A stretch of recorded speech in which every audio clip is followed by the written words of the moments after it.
James Lemoyne stepped off the creaking dock into the sticky heat of St. James Parish. His notebook clutched to his chest as the sunlight burned through the lingering fog.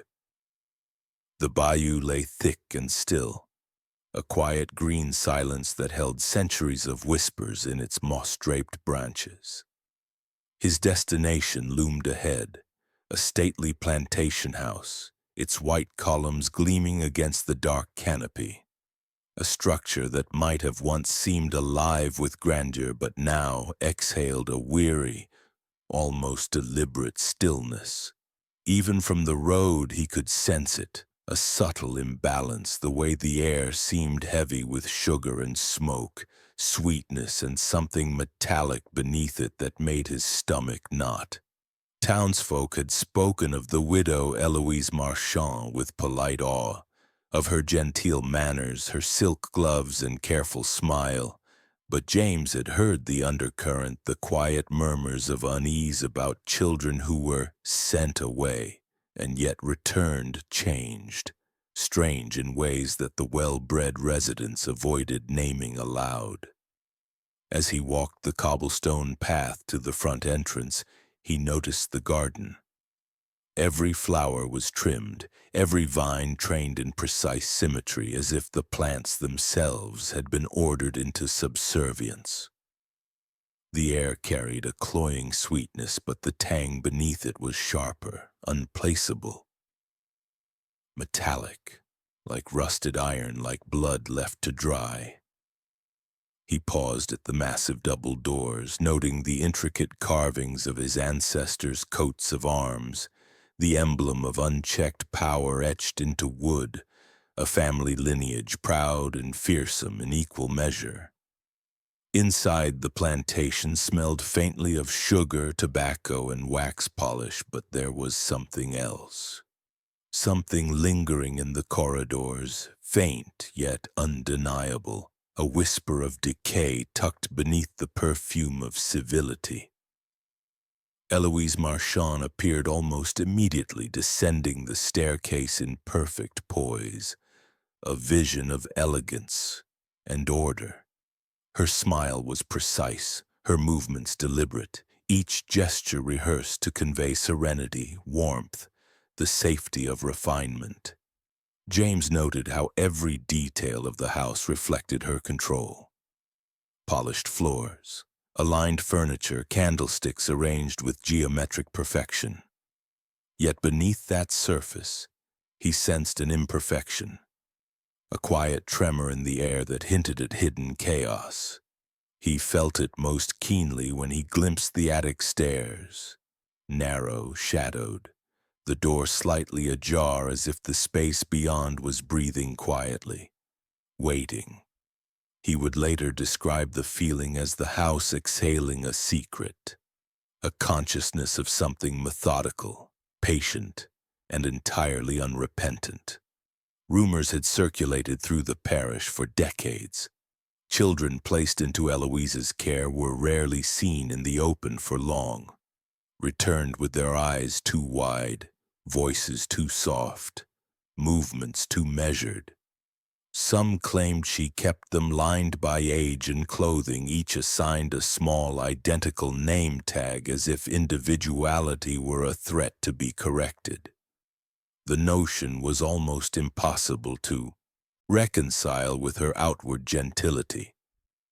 Yet James could not deny the instinctive dread that crawled along his spine as he ascended the hallways. He could imagine the precision, the ritual, the obsessive delight in arranging small, fragile lives into a pattern only she could see.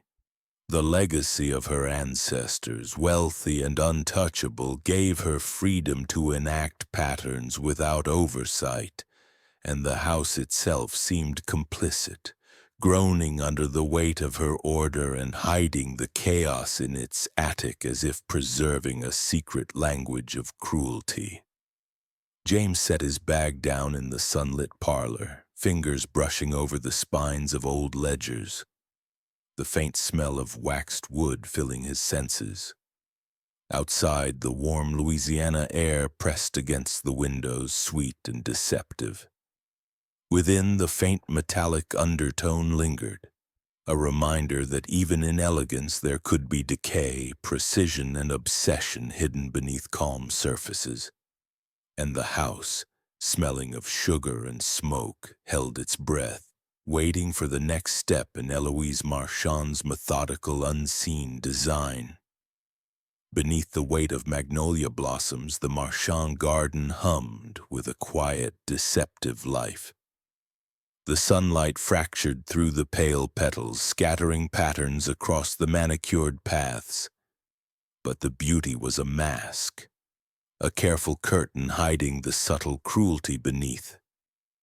Eloise Marchand moved among her glass-enclosed terrariums as a conductor would through an orchestra, her hands gentle, her eyes meticulous, each child within the translucent cages not a child at all in her mind, but a subject, an instrument in a symphony of observation and control. She had abandoned names long ago, replacing them with numbers scratched onto tiny brass plaques. A system that reduced each personality to a variable to be tested, measured, and catalogued.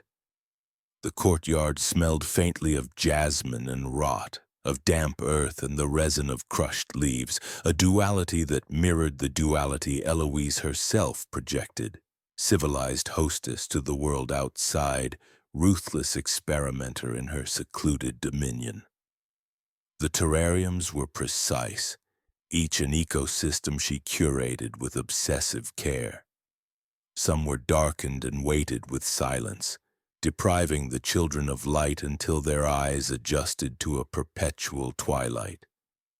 Others were infused with the distilled oils of belladonna and nightshade, inhaled in carefully measured doses that coaxed fevers and trembling fits, monitored with a clinical hand that never wavered. James Lemoyne, had he been allowed in, might have recoiled at the symmetry of suffering, the deliberate patterns that governed every twitch, every sob, every whisper of flesh and bone pressed against glass. A boy's hair fell out in clumps overnight, the strands curling in the corners of the terrarium like pale worms, leaving a crown of vulnerability that Eloise noted with satisfaction. A girl's pulse raced, body flush with fever, the small vessel of her skin almost glowing against the verdant backdrop of moss and miniature ferns. Every change, every mark of decay was recorded in ledgers bound in faded leather, the ink tracing the evolution of obedience, fear, and compliance. Eloise's philosophy was twisted homage to the French phrenologists of the 19th century, a blend of science and superstition that transformed morality into a method. Her observations mirrored Dr. Philippe Pinel's insistence on order, on moral treatment, yet she had inverted the principle, turning it into ritualized cruelty. She measured the contour of skulls, the rigidity of spines, the light in the eyes before and after deprivation. She catalogued tears, the quiver of lips, the way muscles tensed under restraint as if the children were pages on which she wrote her own moral calculus. Each ledger entry read like a calm, almost tender dissection, the horrors distilled into numbers, angles, reactions, and survival rates. One child's whimpering lullaby echoed through the garden as she rotated a mirror to examine the effects of isolation. Another screamed when a carefully hidden belladonna extract made its way into her water, the sound a soft drumbeat that marked the passage of time in Eloise's methodical world. In the shadows, the magnolias rustled as if whispering of complicity, and the terrariums reflected distorted images of the children, ghosts trapped in glass and light. Eloise would pause at each enclosure, watching reactions, adjusting temperature, light, humidity, and chemical balance, a silent puppeteer drawing threads of life toward her vision. She cataloged not just physical responses but psychological ones, the slow bending of will, the resignation that crept into posture and gaze, the small spark of rebellion extinguished by routine, by ritual, by the steady insistence that survival was dependent on compliance. Each death, each minor collapse of flesh or nerve was framed as a study, as data. When a child finally succumbed to the slow erosion of toxins, Eloise would mark the day in the ledger, the notation clinical, unemotional, yet beneath the ink, a tremor of satisfaction, a proof of the pattern she had imposed. Even as life withered within the terrariums, Eloise walked the garden with the same grace she presented to visitors. Her demeanor flawless, serene, a widow in mourning for society while orchestrating horrors unseen. The children became instruments of a methodical mind dissecting innocence, their cries and fevers a backdrop to her obsessive compulsion. Control was not merely a preference, it was a philosophy, a language, a ritual of domination that spoke to the power her ancestors had once wielded unopposed. Beneath the magnolia blossoms, amid glass and reflection, she conducted the slow, deliberate dance of mortality, a macabre choreography of light, shadow, and scientific cruelty. Each act a window into a mind capable of untangling human life into numbers, responses, and quiet, obedient death. The Marchand dining hall gleamed under the light of crystal chandeliers, their prisms scattering reflections across the polished oak floor. Yet beneath the glittering elegance, the air carried a subtle, intoxicating tension. Eloise Marchand moved among her guests with the practiced ease of a hostess born into privilege, her smile a soft veneer over the meticulous calculations of her mind. The guests were men of influence, planters, merchants, and parish officials, their coats crisp, their hands polished, their eyes reflecting a mixture of admiration and polite caution. They drank from crystal goblets, their laughter punctuating the room like small bells, unaware of the mechanisms of terror that thrummed silently above them. Eloise's control was absolute. Every gesture, every glance, every passing tray of delicate dishes was a note in a carefully composed symphony of perception. The scents of roasted meats, spiced pies, and sweet preserves mingled with a faint, almost imperceptible undertone of herbs derived from nightshade and belladonna, substances she had refined into subtle hallucinogenic tinctures that caused tremors, flickers of vision, a lightheadedness that left her guests pliable, their minds slightly adrift, their defenses softened by intoxication masquerading as culinary sophistication. Above them in the attic, the children waited. The door was locked with a key that only Eloise possessed. The room lit by candles whose smoke carried a faint sweetness that belied the horrors within. Mirrors lined the walls, angled in such a way that every movement, every change of expression was reflected multiple times, creating an infinite echo of small faces frozen in fear, anticipation, or quiet despair. Number 5 pressed her forehead to the glass, eyes wide, hands trembling, while Number 7 curled in a corner, shivering as the shadows of the dancing candle flames distorted their shapes across the walls. These were not mere punishments, but orchestrated studies of endurance, a deliberate psychological deformation designed to bend obedience and fracture identity. Eloise would not permit immediate death here. The children's suffering was a tool, a lens through which she observed the malleability of fear and the slow construction of compliance. Their cries were muffled by the thick attic floor, absorbed into the wooden beams and the polished veneer below, leaving only a faint vibration in the soles of the feet of those dining unsuspectingly beneath. Eloise moved like a conductor between realms, her presence both here and above, a duality that mirrored her dual nature. She poured wine, placed delicate slices of pâté, and nodded approvingly as the gentleman praised her culinary skill. Yet her mind traced patterns above, noting the widening of pupils, the quickening of breaths, the suppressed whimpers reflected in glass and flickering candlelight. She documented every reaction in a ledger, writing in precise, unemotional script, the ink gliding over pages already dense with observations. Each child's response was a variable in her experiment. The way number 2 inhaled sharply when the scent of rosemary mingled with belladonna. The way number 9's jaw tightened and her eyes darted toward a mirror, trying to see what the others could not. The way number 1's hands clenched the thin rope that bound her wrists, straining against it without relief.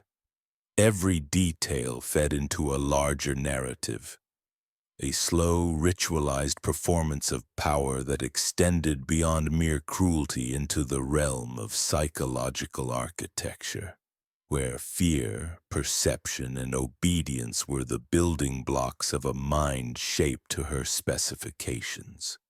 The dining guests were oblivious to the ritual overhead, yet the house itself seemed alive with witness. Reflections in mirrors along the walls caught fragments of shadows, half-seen faces, and the occasional flicker of panic that Eloise allowed to pierce the veneer of civility below. Her influence was a tide that reached both up and down, from the gilded chandeliers to the attic boards, and she measured its reach with precision. Every hallucinatory tremor in the guest's hands, every whispered sigh of discomfort, every momentary confusion was a confirmation of her skill at weaving terror invisibly, at conducting dual realities where civility and horror coexisted, each feeding the other, each sustaining the illusion of control. In this, she was both scientist and artist, her obsession with structure and ritual giving the cruelty a rhythm, a tempo, a deliberate cadence that made the suffering both predictable and inescapable. At the conclusion of the meal, as the guests were guided to carriage rides through moonlit gardens and escorted back to the world beyond St. James Parish, Eloise lingered, walking the corridor between dining hall and attic. She pressed her hand against the warm wood, listening to the faint murmurs and soft, frightened breathing, cataloging the psychological damage as meticulously as she had the physical. The ledger awaited her attention, and each entry was a testament to a mind unraveling under her calculated gaze. The children were instruments, the house a theater, and she the silent composer of a performance where life, fear, and identity were molded into exacting forms, and yet no one outside could perceive the architecture of horror built quietly above their heads.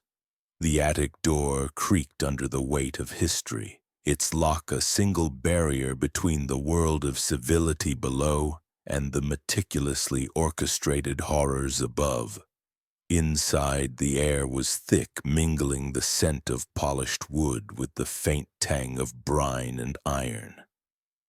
12 small figures moved with measured hesitation, each wearing a neatly pinned name tag that identified them not as individuals but as numbers and letters Eloise Marchand had decreed. 12 names cycling over 12 children, a cruel repetition that dissolved personal identity into a series of interchangeable roles. The sunlight that seeped through the high windows fell in narrow beams, illuminating the whir of mechanical cages. Delicate constructs of wood and copper adapted from European scientific curiosities, their slow, methodical rotations designed to disorient and isolate. The children's eyes followed the rotations as one would follow the hands of a clock, never fully understanding how time itself became an instrument of control, a mechanism by which Eloise could observe subtle changes in behavior, endurance, and submission. Eloise watched from the threshold, ledger in hand, her gaze as precise as a scalpel. Her methods were informed by historical cruelty, by colonial penal practices that had once restrained convicts with wooden stocks lined in brine-soaked cushions to prevent escape while inflicting prolonged discomfort. She had adapted these instruments with her own precision, softening the surfaces in some places, tightening the restraint in others, creating a rhythm of pressure and release that forced each child to confront the limits of their endurance. Every movement, every shiver, every whispered plea was catalogued, annotated, and cross-referenced against previous days. Her obsession was not merely with physical suffering, but with the systematic erosion of identity. By cycling 12 names over 12 children, forcing each to live as another in turn, she constructed a psychological loop, a recursive system in which the self became a malleable, mutable concept under her command. Number 3 sat in a low, brine-lined stock, her hands pressed flat, wrists aching against the wood, murmuring a story she believed was her own but had, through repetition and observation, become an echo of Number 7's previous suffering. Across the room, Number 10 shivered in a mechanical cage, the soft whirring pressing against her balance, her small body adjusting involuntarily to the cage's rotations, learning to anticipate the tilt and sway as a survival mechanism, yet never truly escaping the subtle trauma each rotation inflicted on her mind.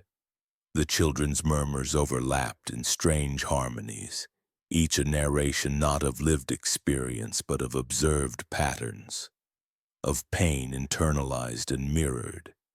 In this attic, voices became instruments, repetition became education, and suffering became curriculum. Eloise's ledger recorded it all with cold clarity, columns and rows that mapped endurance, obedience, and psychological fracture as meticulously as any scientific chart. Eloise's hand never wavered as she noted the rise of fevers in Number 6 after prolonged exposure to the warm, brine-saturated environment. The pale lines that crept under Number 2's fingernails where restraint bit deeper than anticipated. The quiet flattening of expressions in Number 11 as identity blurred into the shared pool of 12 names. Every detail was both experiment and ritual, an endless layering of small cruelties that combined into a larger architecture of control. The children's suffering was not chaotic, but precisely measured, a series of deliberate exposures designed to fracture perception without ending life. A slow disassembly of the self into a form that could be observed, catalogued, and manipulated. Eloise understood that cruelty was most effective not in sudden, overt destruction, but in the quiet, cumulative erosion of certainty. The soft removal of individuality until every murmur, every glance, every twitch became a predictable element of her design. The attic itself was a laboratory, a theater, and a canvas.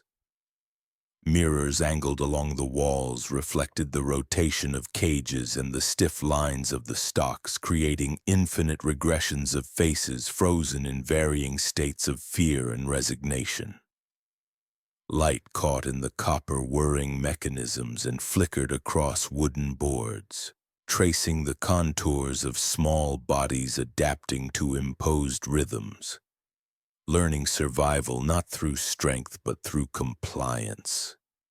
Eloise moved among them with calm precision, adjusting straps, tilting cages, noting subtle responses as if she were observing plants in controlled terrariums, each human subject a living study of identity and obedience under methodical duress.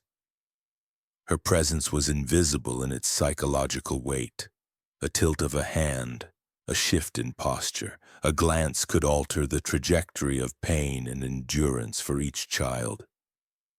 As the day waned and shadows stretched long across the attic floor, the 12 children had begun to embody her theory in miniature. Murmurs repeated one another's experiences with small alterations.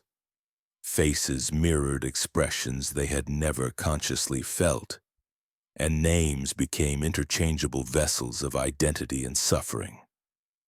Eloise, ledger closed, paused in the doorway and observed this culmination, a quiet satisfaction tracing her composed features. In her mind, the experiment had succeeded. Individuality was diluted, perception fractured, and the attic now echoed with a controlled chorus of compliance.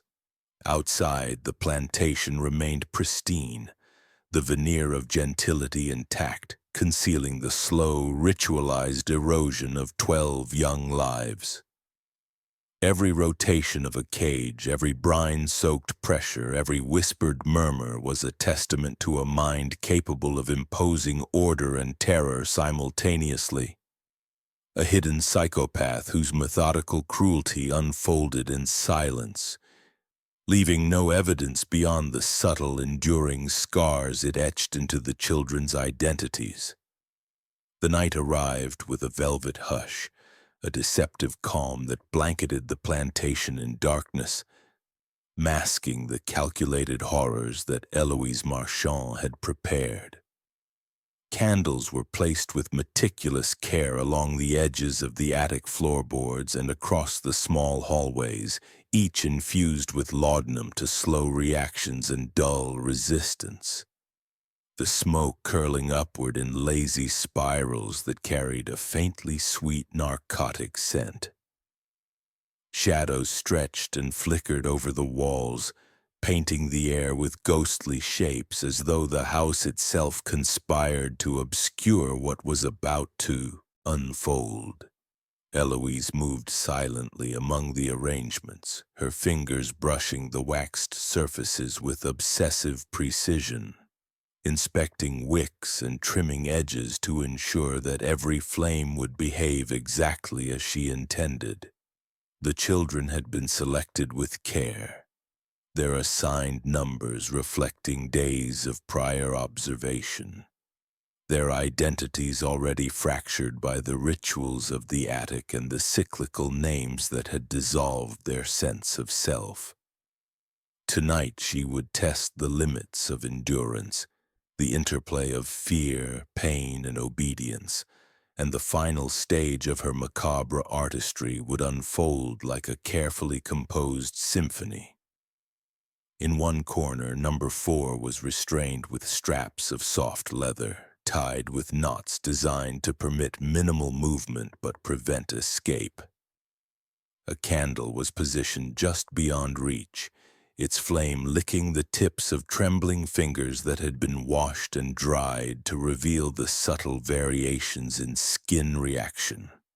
Eloise watched with unwavering intensity, ledger in hand, noting the exact second when heat reached nerve endings, the reflexive retraction of the hand, the slight elevation of pulse as the laudanum delayed perception, forcing the body to process pain with detached cognition.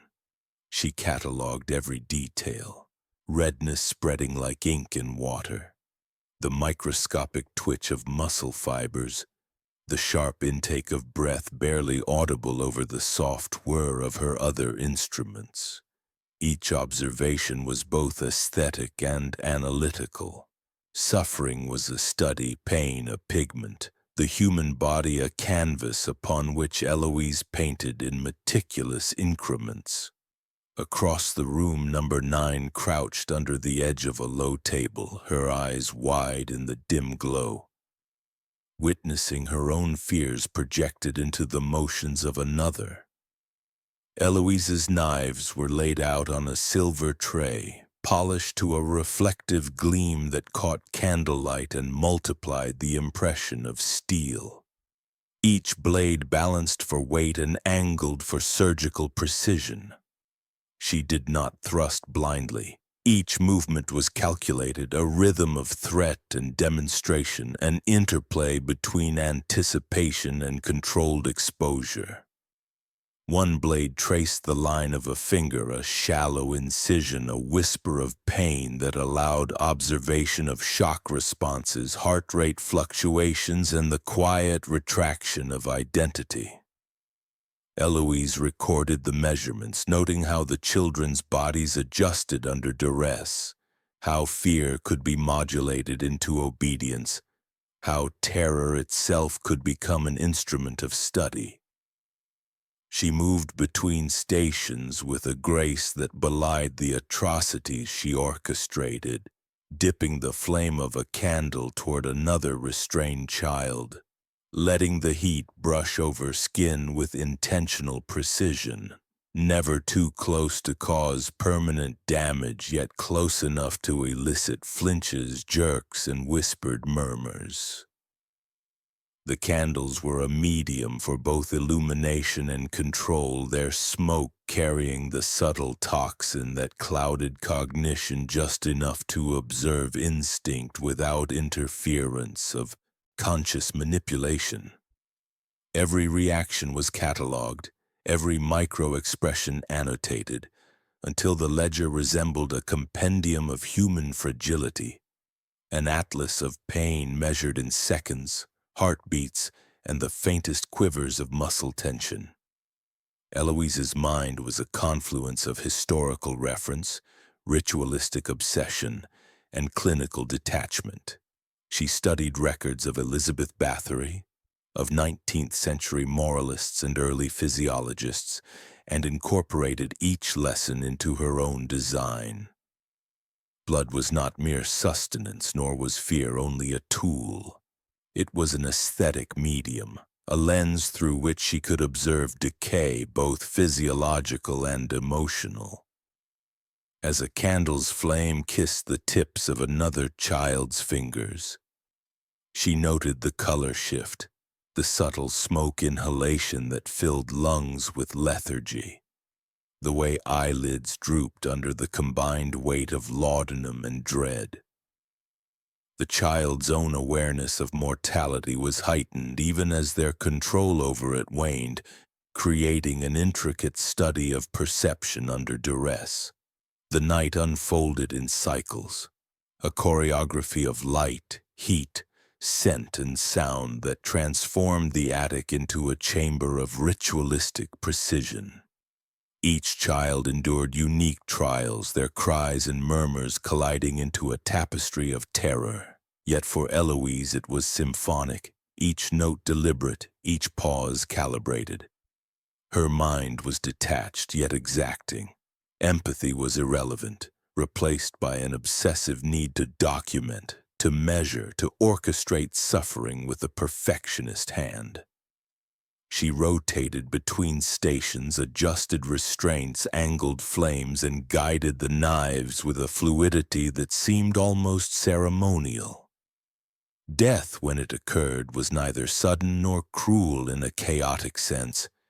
It was exact, calculated, an endpoint that emerged naturally from the methodical layering of stress, fear, and chemical influence, leaving behind data, observation, and the final imprint of her control over life itself. By the first gray fingers of dawn, the candles had guttered, leaving waxen remnants that smelled faintly of laudanum and scorched wick. The children were quiet, some barely conscious, all altered by the night's rigor, their identities further dissolved by imposed cycles of obedience and suffering.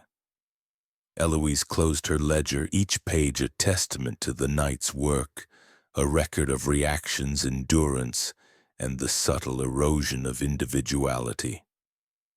The house below remained tranquil, the veneer of normalcy undisturbed, while the attic bore witness to a mind capable of blending superstition, science, and artistry into a seamless, devastating architecture of cruelty. In the precise geometry of fire, wax, and steel, Eloise Marchand had demonstrated her ultimate command. Over perception, over pain, over life and death itself. Eloise Marchand's attic had become a cathedral of mechanics, a labyrinth of small cages, rotating platforms, and hidden gears that clicked and hummed in quiet menace.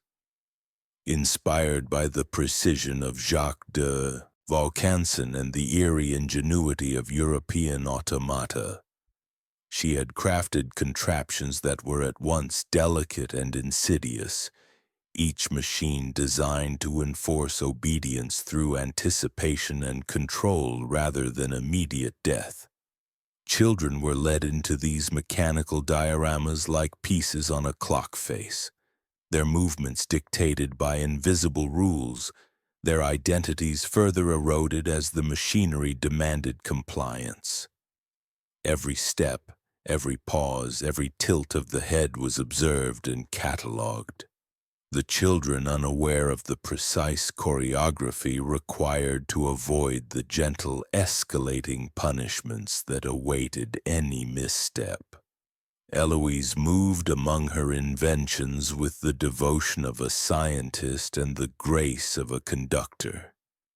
The attic alive with the subtle whir of gears, the soft clicking of levers, and the occasional stifled cry of a child who had failed to follow an arbitrary rule. The cages were child-sized, a paradox of confinement and transparency.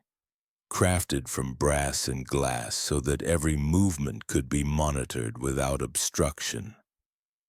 Rotating platforms required children to step in rhythm, to distribute weight evenly, to anticipate the subtle vibrations of the mechanism beneath them. Misplacement of a foot or hesitation triggered a slow, deliberate compression of limbs, metal gears closing with a measured pressure that forced posture and obedience without immediate injury. Eloise noted each reaction with the precision of a chronicler. The way a child flinched before compression, the momentary panic in widening eyes, the rapid pulse that ticked under translucent skin. Fear was the true instrument of her study, anticipation the medium, the machines a veneer of innovation that disguised the methodical cruelty behind every motion. Number 7's hand hovered above a small rotating disc, eyes darting between platform edges and the polished brass indicators of movement. A second too slow and the disc tilted, gears engaging with a soft groan that compressed fingers just enough to evoke sharp awareness. No lasting harm was done, yet the psychological impact was profound. The mind began to calculate every nuance of motion to anticipate punishment before it could occur, creating a cycle of anxiety and hypervigilance that Eloise recorded with almost clinical satisfaction. Each child's response to the apparatus became data for a grander hypothesis, an exploration of how fear could be quantified, how compliance could be manufactured mechanically, and how identity could be reduced to a series of predictable, enforceable motions. Eloise observed from a raised platform at the center of the attic, ledger in hand, her eyes scanning the brass and glass labyrinth with obsessive care. She adjusted small levers, fine-tuned the rotational speed of a platform, and occasionally rotated a wheel that altered the spacing of the cages, testing limits without causing immediate harm. The children learned quickly that movement carried consequence. That anticipation alone could elicit pain and humiliation. That mechanical precision governed their bodies and slowly their thoughts. Whispers of numbers and names, or the absence thereof, floated through the attic, murmured not in defiance but in the quiet arithmetic of survival, as identities fractured under the pressure of observation and the silent, ticking threat of punishment. Historical references were ever present in Eloise's mind. The clockwork discipline of European prisons, the automata that performed human tasks with exacting imitation, the scientific rigor of moralists who measured punishment and reward in equal increments. She synthesized these ideas into a system of her own, one that combined aesthetic curiosity with sadistic ingenuity. Machines were not merely instruments, they were psychological architects, shaping thought and body simultaneously. A child who hesitated on a platform was corrected by pressure, by the subtle grind of brass against flesh, by the quiet hum of a gear that seemed alive, as though the attic itself had eyes and intent. Eloise catalogued these adjustments meticulously, every shift in posture, every nervous glance, every involuntary tremor recorded in her ledger as proof of the efficacy of her methods. The psychological toll was the true experiment. A child might not be physically harmed beyond minor bruising or temporary discomfort, yet the anticipation of constraint, the constant calculation of movement, and the invisible rules that governed the attic created a state of perpetual terror. Children began to speak less, murmuring only when necessary, each voice measured against the invisible standards of the machines. Identity became subordinate to compliance, individuality eroded by mechanical expectation, and Eloise's mind thrived on the interplay of innovation and cruelty. She was both architect and observer, detached yet obsessive, deriving satisfaction not from injury but from the perfection of orchestrated control. By evening, the attic was a tableau of silent compliance, gears ticking in harmony with nervous hearts. Each child, constrained by brass, glass, and anticipation, moved through the space with careful calculation, their thoughts increasingly governed by fear and the invisible hand of Eloise's design. She closed her ledger with satisfaction, noting subtle differences in response that promised further refinement, the machines themselves ready to be adjusted for the next day's lessons. The attic remained a quiet cathedral of control, a place where ingenuity served sadism, where expectation outweighed action, and where a mind both brilliant and macabre orchestrated terror with mechanical precision. Eloise descended the platform, leaving behind the hum of gears and the shadows of children caught in perpetual calculation. Her smile as calm and deliberate as the movements she demanded, a testament to the methodical architecture of fear itself. The attic had grown colder, the air thick with the scent of varnish, metal, and fear, as Eloise Marchand introduced a new instrument of control. Mirrors. Polished panes were fixed above each bed, angled to catch the first sliver of candlelight and multiply it across the room, creating distorted images that seemed to move with a mind of their own.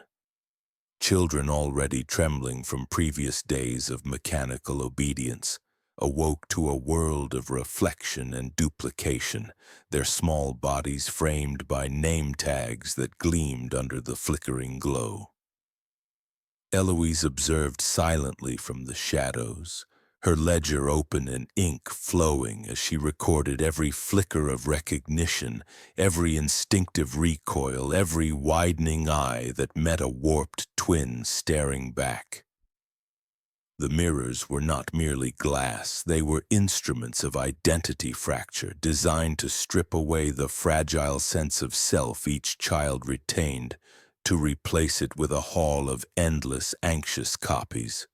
The effects were immediate and visceral. One child turned, expecting to see only herself, and was confronted by 5 identical faces, each bearing the same name tag, each moving in perfect, silent imitation. Panic blossomed in her chest like a living thing, a tremor that spread to trembling hands and quivering knees. She tried to call out, but the sound was muffled by the attic's height and Eloise's deliberate placement of reflective angles that twisted voices back upon themselves. Each child experienced the reflection differently. Some whispered to themselves murmurs of disbelief and terror.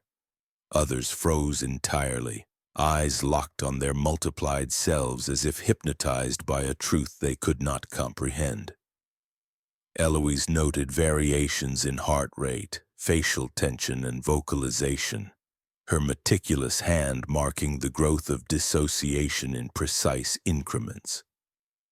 Light itself became an accomplice to the experiment. Candles were positioned to throw shadows in chaotic patterns, amplifying the grotesque nature of each reflection. Shadows elongated, faces appeared to stretch or split in impossible ways, and the flickering illumination made it impossible to distinguish where the body ended and the mirror began. Children's limbs, reflected multiple times, seemed detached from their minds, and the mind's desperate attempt to reconcile reality with illusion produced tremors, nausea, and the first small seeds of submission. Eloise adjusted the angles frequently, creating moments of clarity followed by distortion, a rhythm designed to prevent habituation and force constant vigilance.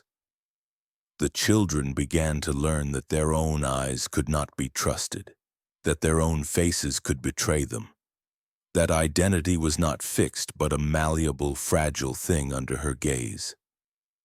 Eloise's methodology drew upon both scientific curiosity and archaic superstition. She recalled Victorian mirrored chambers, the early psychiatric experiments in isolation, the theories that spirits and fragments of the soul could be observed through reflection. She combined these beliefs into a singular, torturous design.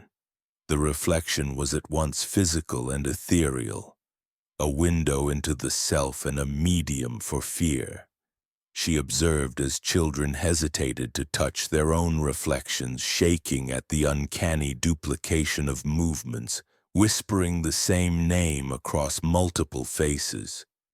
The repetition of identical name tags compounded the terror, each mirrored child affirming a loss of individuality, each glance a reinforcement of conformity and control. Eloise's pleasure was methodical, devoid of empathy, yet bound tightly to observation. Her satisfaction measured in increments of panic, dissociation, and the gradual erosion of resistance. One small boy curled under the edge of his bed, staring into a mirror that reflected him in 4 separate positions, hands clutching at the edge of a name tag, fingers trembling as he tried to reconcile the difference between self and image. His breathing became shallow, eyes darting to every duplicate as though expecting one of them to move independently, to speak, to act. Eloise's ledger captured each micro-expression, noting the subtle twitch of a brow, the quick inhale, the tiny tremor in a lip. The child's mind, desperate to impose order, began to narrate the mirrored movements of the others aloud. each repetition confirming the psychological principle she sought to prove. That under sustained, calculated confusion, identity becomes negotiable, malleable, and ultimately compliant. By evening, the attic had transformed into a chamber of silent testimony, each child ensnared by multiplied selves, each reflection a mirror of terror and obedience. Some children whispered to one another in panic-laden murmurs, comparing reflections and interpreting distortions, while others remained motionless, their bodies locked in the anticipation of punishment should a mirrored movement misalign with reality. Eloise moved quietly among them, adjusting the tilt of a mirror, the intensity of a candle, the angle of a shadow, her mind savoring the aesthetic precision of fear itself. Her experiment had no endpoint in sight. The children's endurance was measured not in hours, but in seconds, moments, and reactions, each meticulously recorded in her ledger. By nightfall, exhaustion and terror had combined into a strange liminal state.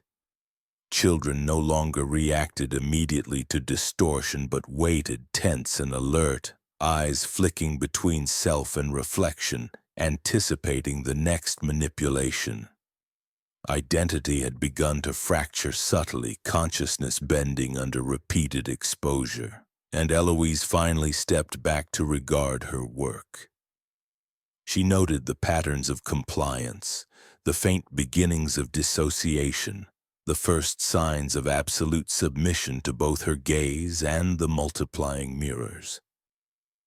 In that attic of reflective glass and candlelight, the lines between reality, reflection, and imagination blurred entirely, and Eloise's mind, methodical and obsessive, recorded each distortion with the grim satisfaction of one who observed the dissolution of individuality as both art and science. James Lemoyne had not intended to linger in the attic, yet the faint scent of leather and ink drew him forward, a subtle gravity that neither fear nor curiosity could resist. He found the book resting atop a high shelf, its cover worn but meticulously preserved, bound in dark leather that smelled of smoke and time.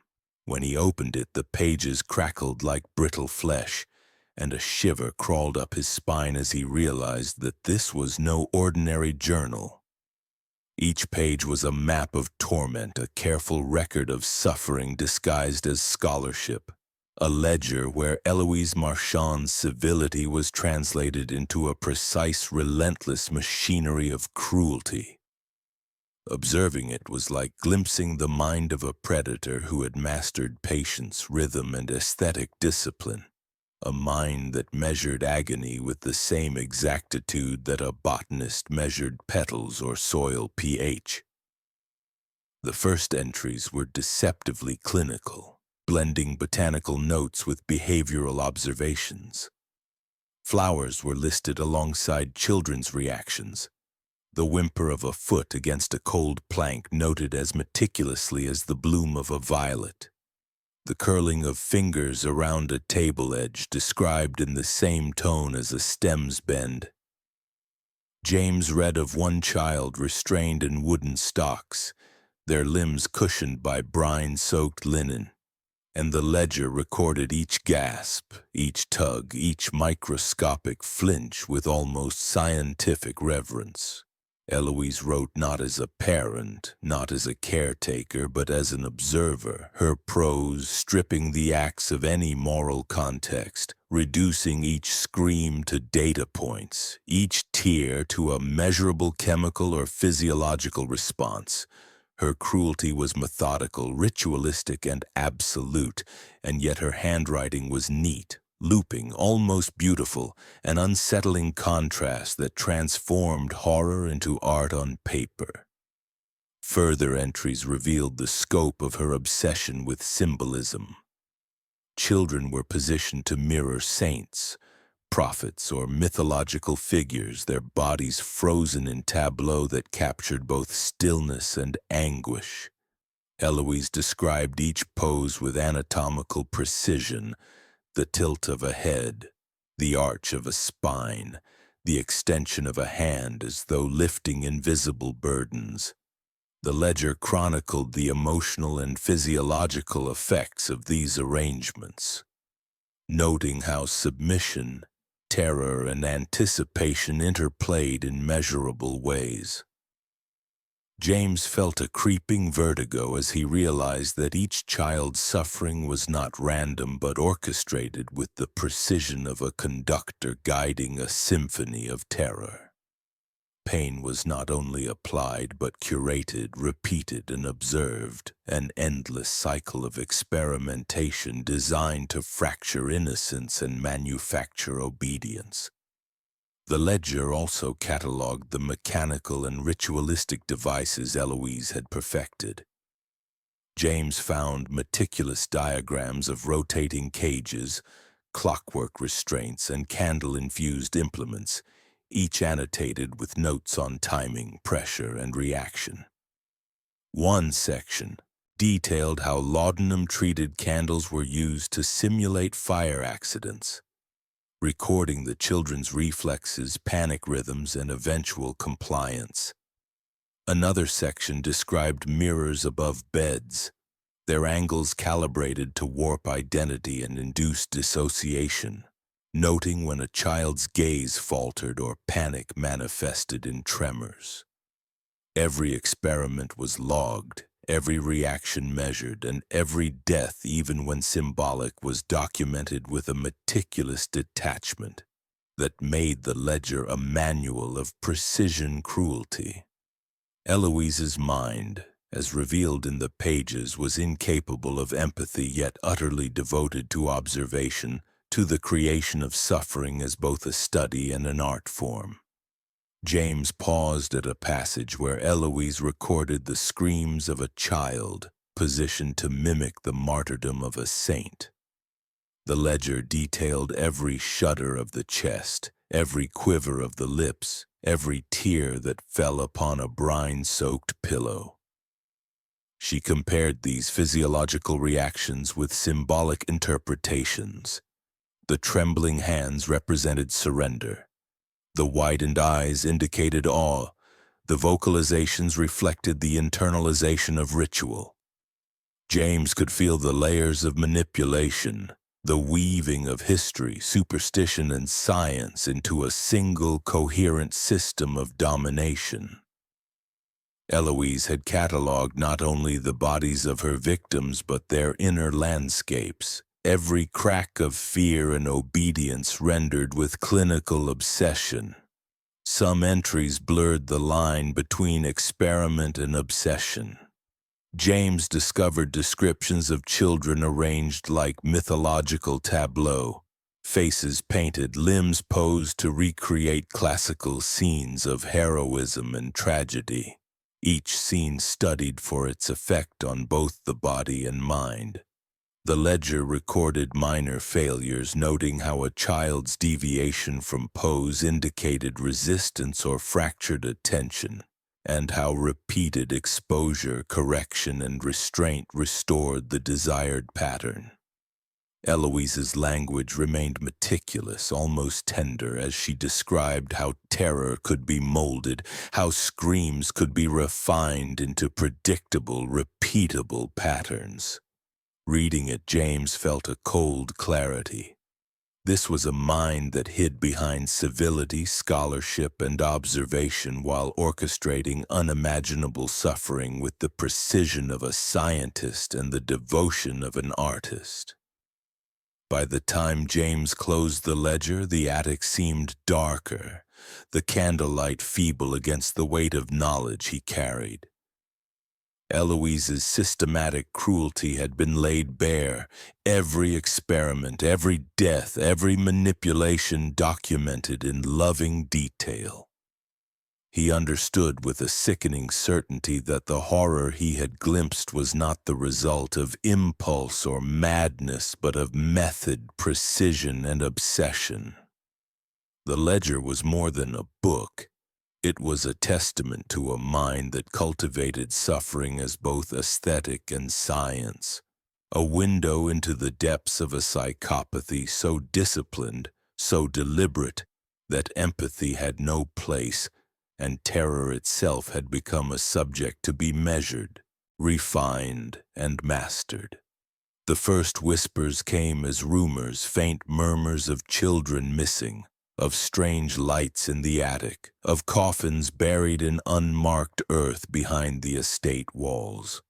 Authorities arrived slowly, initially dismissing the complaints as gossip, until the land itself began to speak in the form of uneven mounds, soil turned where no grave should be, and the faint, sickly scent of chemicals lingering over the garden beds. When the local constabulary forced entry into the sprawling manor, they discovered rooms sealed with locks and chains, doors behind which the air was stale with the memory of years of torment. In the dim light of flickering lamps, they encountered mechanical cages and rotating platforms, mirrors angled to distort identity, and implements of cruelty so precise it was impossible to imagine their use without understanding the mind behind them. Eloise Marchand, once seen as a figure of refinement and gentility, became a living testament to how evil can hide behind civility, how cruelty can be engineered with patience, artistry, and obsessive discipline. Survivors emerged from the shadows of her design, their bodies thin, their eyes wide with memories they could not yet put into words. They spoke haltingly, recounting nights in mirrored attics where their reflections multiplied, rooms where the click of gears predicted punishment, and the sting of laudanum-treated candles that burned without leaving visible marks, leaving only the memory of fire, pain, and compliance. Each testimony layered the horror, revealing a system of abuse so methodical, so meticulously orchestrated, that it defied ordinary comprehension. Investigators documented every mechanical diagram, every ledger entry, and every photograph Eloise had maintained, realizing with mounting dread that each death, each psychological fracture, had been recorded with the care of a scholar, the precision of a surgeon, and the imagination of an artist. The very infrastructure of the manor was designed to hide her crimes, to create a labyrinth in which terror could flourish unseen. As news spread beyond the estate, townsfolk recoiled, haunted by the subtle signs they had ignored. The absence of children on certain streets, the faint smell of chemicals drifting from open windows, the odd comings and goings of a woman who appeared charitable yet insisted on secrecy. They remembered with shame the moments when laughter had seemed forced, when children's cries were dismissed, when strange markings appeared on doors and walls, all brushed aside in favor of convenience and social deference. Historians and social reformers drew parallels to past scandals, recalling Mary Ann Cotton's poisoned household, the smallpox orphan crises, and the unnoticed accumulation of cruelty in the lives of children abandoned to systemic oversight. Public outrage grew not merely at the individual crimes, but at the way an entire society had failed to see the pattern, had permitted normalcy to cloak methodical brutality. The media descended, capturing images of empty rooms, journals of cold detail, and mechanical devices that seemed impossibly cruel in their ingenuity.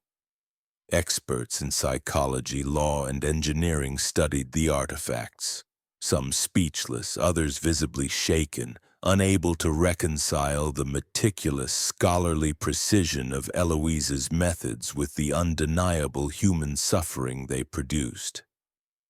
The ledger of blood, once hidden, now became a central exhibit in understanding not only what had been done, but how a mind could detach so completely, transforming fear into research, pain into performance, and death into a ritual of observation. Each entry illustrated the careful balance between anticipation and execution. How the mere expectation of harm had often outweighed the physical acts themselves, leaving children shattered in ways impossible to quantify. Reformers seized the moment, proposing measures to prevent such atrocities, advocating for oversight, social accountability, and stricter monitoring of child welfare. Townsfolk wrestled with guilt and disbelief, facing the uncomfortable truth that they had lived alongside horror, had smiled at Eloise's hospitality, had accepted her scholarship and apparent refinement while unconsciously colluding in the erasure of suffering. Survivors, meanwhile, began the slow, uneven process of reclaiming identity and agency, haunted by the knowledge that their trauma had been catalogued, studied, and immortalized in writing meant to quantify fear itself. Each recollection, each remembered detail reinforced the devastating scope of her control, and yet also illuminated the resilience of those who had endured, whose memories would testify to what society had nearly allowed to remain invisible. Eloise herself was absent by the time the estate fell fully under investigation, her presence now a phantom overshadowing every discovery, every tear, every echo of terror. What remained was the architecture of her cruelty, the mechanical devices, the mirrors, the ledger, and the testimonies of children whose minds carried scars invisible to the eye. The collapse of silence was not merely the unmasking of a single woman's evil.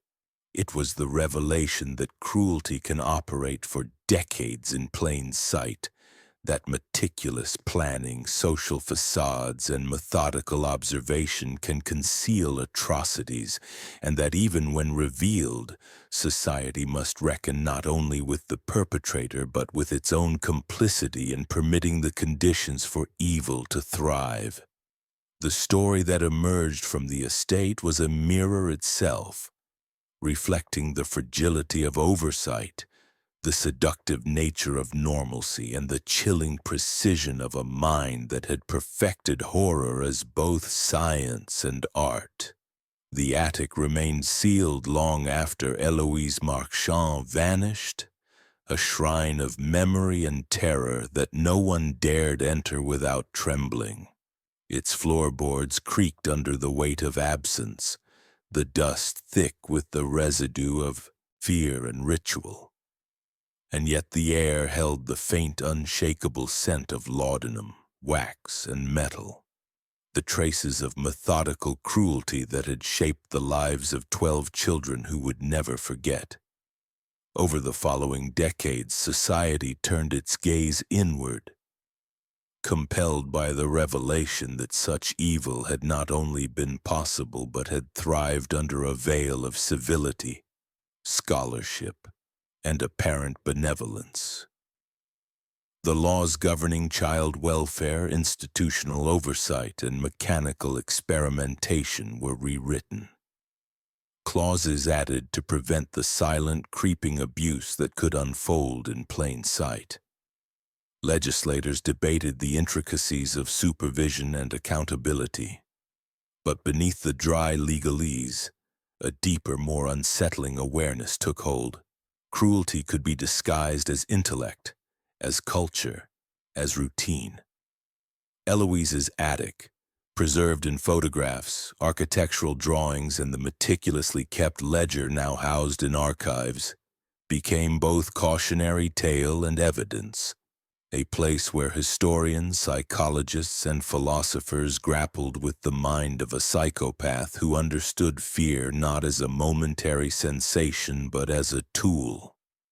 a lens through which obedience, identity, and mortality could be measured and manipulated. Scholars dissected her techniques, noting the rhythm and precision in every act. Candles burned at calculated distances to gauge panic without overtly harming the flesh.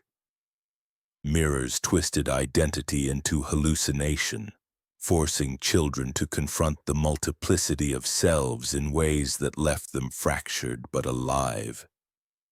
Mechanical cages and rotating platforms were not merely instruments of control but devices for observation, recording subtle shifts in posture, gaze, and breathing, a clockwork system of anticipation and compliance.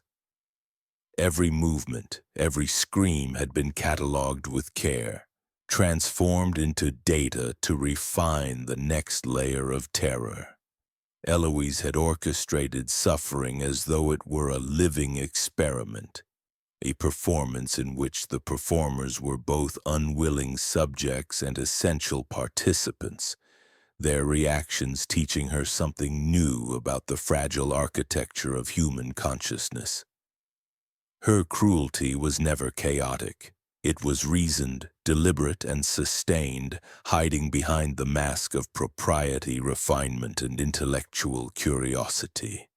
Those who studied her could not escape the cold efficiency with which she dismantled empathy, substituting observation for attachment, analysis for compassion. The memorials erected for the 12 children served as both recognition and warning.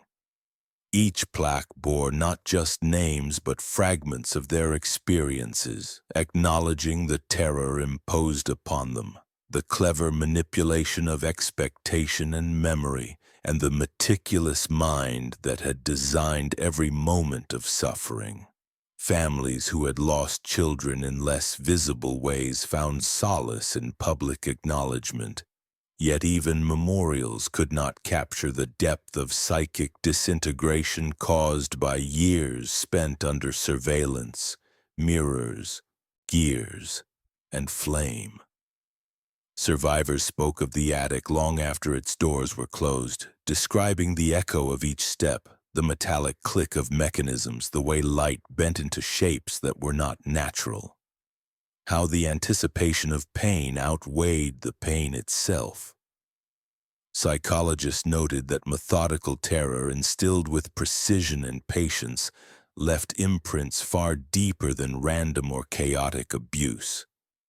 Trauma, they explained, was intensified when the mind expected danger, calculated it, and could not predict its duration or form, making each moment a repetition of fear in a loop that refused closure.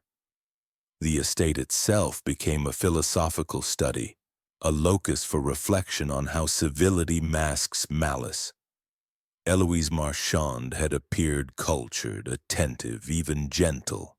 She had hosted visitors, cultivated gardens, corresponded with scholars, and maintained a veneer of normalcy so convincing that neighbors, officials, and social acquaintances all overlooked the traces of horror. The lesson that emerged was not merely that evil exists, but that it often wears the guise of ordinary life, rationalized through authority, tradition, or intellectualism, operating quietly, patiently, and rationally. Commentators debated whether her acts were aberrant or illustrative of a deeper truth, that methodical evil need not be loud, need not seek recognition, and need not rely on brute force. Its power lies in patience, subtlety, and the ability to convince both observer and victim that nothing is amiss until it is too late. Over time, the story of Eloise Marchand became a template for understanding human cruelty, a case study in the dangers of blind trust, bureaucratic complacency, and the seductive comfort of civility. Philosophers wrote essays on the ethical weight of observation, the moral implications of detachment, and the insidious appeal of intellectualized suffering. Psychologists emphasized vigilance, the importance of questioning normalcy, and the recognition that cruelty often develops where structure, routine, and hierarchy are unquestioned. Archival footage, diagrams, and the leather-bound ledger continued to circulate in academic circles, each page a testament to meticulous planning, each entry a warning that even brilliance can be weaponized, even gentility can conceal atrocity. And yet, as the years passed, the attic remained a silent monument, a space untouched by reform but laden with memory. Visitors felt it in the air, in the hush that fell across the boards, in the faint metallic smell that lingered decades after the mechanisms had been dismantled. It was a reminder that evil can persist beyond the act itself, that memory, architecture, and meticulous record can extend cruelty into eternity. The ledger, preserved with care, still bore witness to her obsession with order, beauty, and pain, a reminder that what is methodical may endure longer than what is overtly violent. The story concluded not with closure but with reflection, a question posed to all who encountered it. What do you think? Could this happen again? Could civility mask the machinery of cruelty? Could intellect cloak obsession? Could patience nurture horror? In that attic, in the ledger, in the silent echoes of children's footsteps, the answer lingered, an invitation to look closer, to see beyond appearances, and to confront the uncomfortable truth that evil, patient, and rational, is never truly gone.